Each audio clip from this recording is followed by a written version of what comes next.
You also talked about an Indian contractor who had taken about $30 million and had not done the work. What actually will you be doing, or are you doing, to ensure that we get value for money?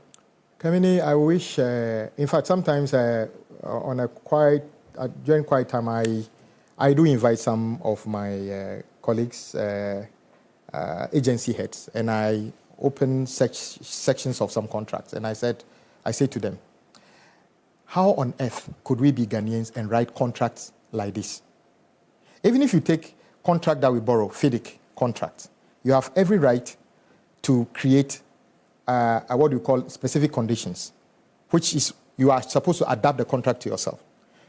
The issue is such that for a long time, and I wouldn't even say that it started in the past administration alone, we'd say we are getting somebody, let's say somebody from UK, say they've got some money to help us build road. And then we write a contract in such a way that, of course, the money is coming from a bank somewhere. Then we say we'll give you 20% mobilization. And when we give you mobilization, you can go, normally mobilization is certificate number 1. Then the second certificate will give you this amount of money. And with the specific case of the Indian company, if you notice, it's a road, I think, Savelugu to Walewale.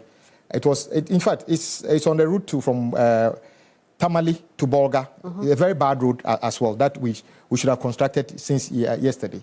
So when the loan agreement came to Parliament, we were all excited. And if you check the Hansard, we all supported it because we know it's the right thing to do.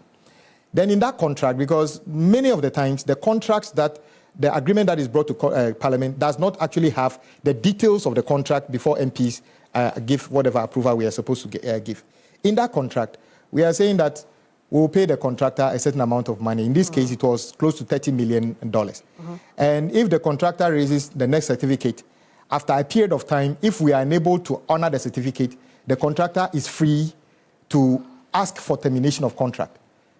Kamini, if you were to struggle, borrow money from the bank, give whatever the bank has disbursed to you so far to a contractor, this is my land, come and start a building, and will you write a contract and say that after taking 30% of the money, if the bank that gave you the money decide that they will not fund you again, the contractor can go away with the amount of money you gave him for now. That's exactly what that contract was. That's the situation with the $30 million. That was the situation. And the contractor actually, so the sad one was that as of 2024, end of 2024, when the Vice President Bawumia was promising that the contractor would come back to site and complete work, he wasn't even aware that the contractor has already tendered their termination request to the government of Ghana. He wasn't even aware. So the contractor was hoping that we'll just agree that we have terminated, then they can walk away with our $30 million. It's not going to happen. It is not going to happen. Are you getting them back to do the work? What? Or collecting the money? They have only 2 options. Come back and work up to $30 million worth, or give us back our money. Have you engaged them, and what does it look like?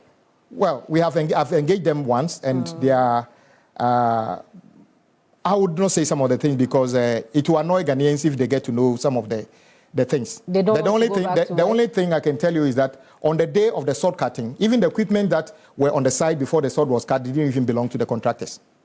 I see. So it didn't give me any indication that they were really interested in doing the work. And at the point in time, they were moving the equipment. Later, when they brought few equipment, they were moving the equipment to Guinea. To highways needed to write them and caution them that it's illegal because you brought the equipment in based on waivers given to you by Parliament. So I'm specific about this contractor, not because they are the only culprits. Others are there. And when they listen to me, they know that we know what we are talking about. Some also took money, not only in road. Some have taken money in railway, taken money, others, huge amounts of money. They are not doing the work.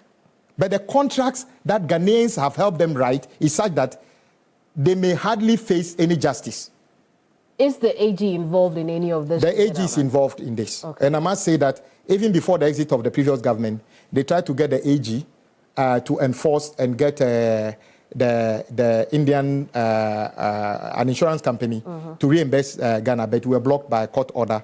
But it's rule of law so far. But the Attorney General is aware, and we are working on it. And you will collect all the money, so have the work done? We have to do that because, Kamini, today, if I have $30 million, I know how many road contractors have worked in our communities, including Greater Accra, that are owed 2 million cedis, 3 million cedis, that needed that money to just go and finish that work and pay the bank. I don't have that money to give them. Yet somebody have gone away with $30 million. I mean, so top of your mind, how much of our money is being sat on by contractors who are refusing to work? Well, the finance minister mentioned a figure between 500 and $1 billion. Dollars. Yeah. I see. I want to talk about the road fund.